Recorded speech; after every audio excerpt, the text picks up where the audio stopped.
Hello, my name is Miss Flake, and I'm going to teach a second grade classroom about the Synectics model. Regarding prior knowledge for these students, they're going to need to remember the names of some geometry figures because in my examples, there's going to be some of those in there. And then what a metaphor is, I know we briefly talked about it last week to kind of just introduce them to this model, so I will be going more in depth on what a metaphor is in this lesson.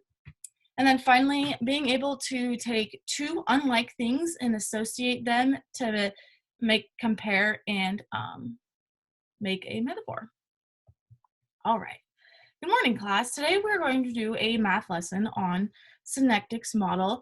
And it's also going to tie into a little bit of illiteracy because we're going to be learning about metaphors, but we're going to be using math concepts. So first of all, I want to talk to you guys about what Synectics is. Synectics is a model that uses metaphors and analogies to deepen the understanding of concepts.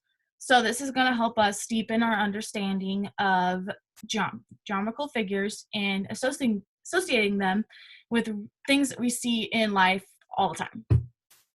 So can anyone raise their hand and tell me what they remember about what we talked about last week regarding what a metaphor is? All right, thank you. Okay, so your class video was kind of right.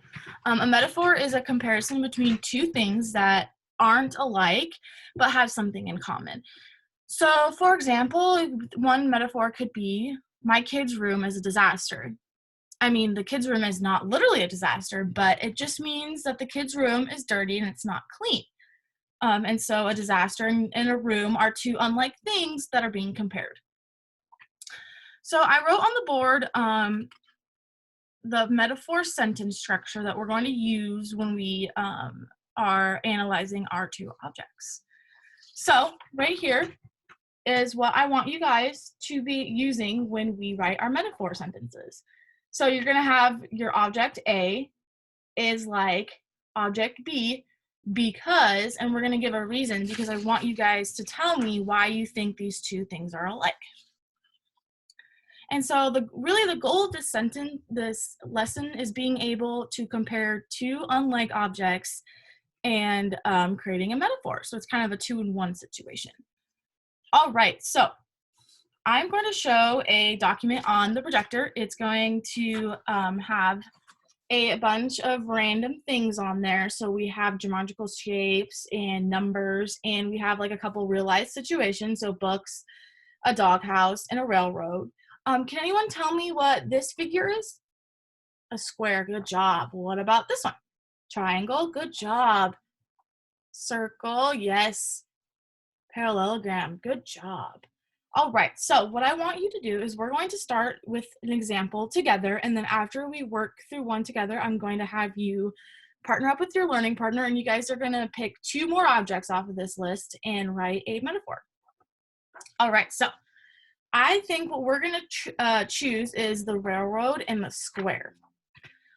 So let's think about squares and railroads. What is something that you guys think that they have in common? Lines. Yes, that's true. They both have lines. All right. Okay, so what I wrote a sentence down for that compares the two. So what this says is, the railroad is like the square because it has parallel lines. Now, looking back at the document that's on the camera, is this true? Do you see parallel lines when you look at these two objects? Do you guys remember what parallel lines are? Can someone raise their hand and tell the whole class so they can remember? Yes, two lines that never are going to meet. So a railroad goes on and on and on and on, and they're never going to narrow up and meet. And then with a square, it's going to be the same thing. And actually, a square has how many parallel lines? 4. Yes, good job. What about a parallelogram? Do they have parallel lines too? Yes, sweet. Okay, so now that you guys kind of had the hang of it, I want you to refer back to this on the board. And remember, when you choose your two objects, I want you to have object A is like object B because, and give a valid reason. Okay, so if you could turn to your learning partner and choose two more objects off of the list and write your metaphor sentence, and I will give you about 2 minutes to do so. All right, I was walking around and you guys had a lot of good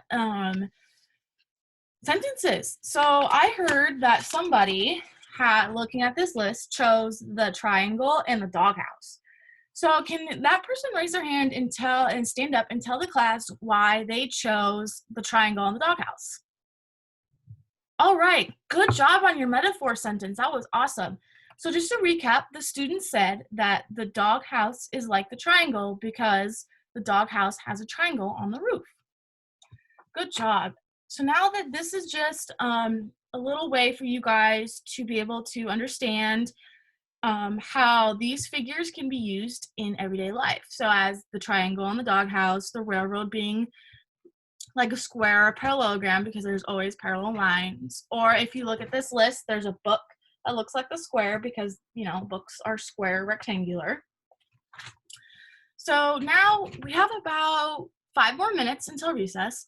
I want you guys to, again, turn to your learning partner and on a piece of paper, write down your guys' name.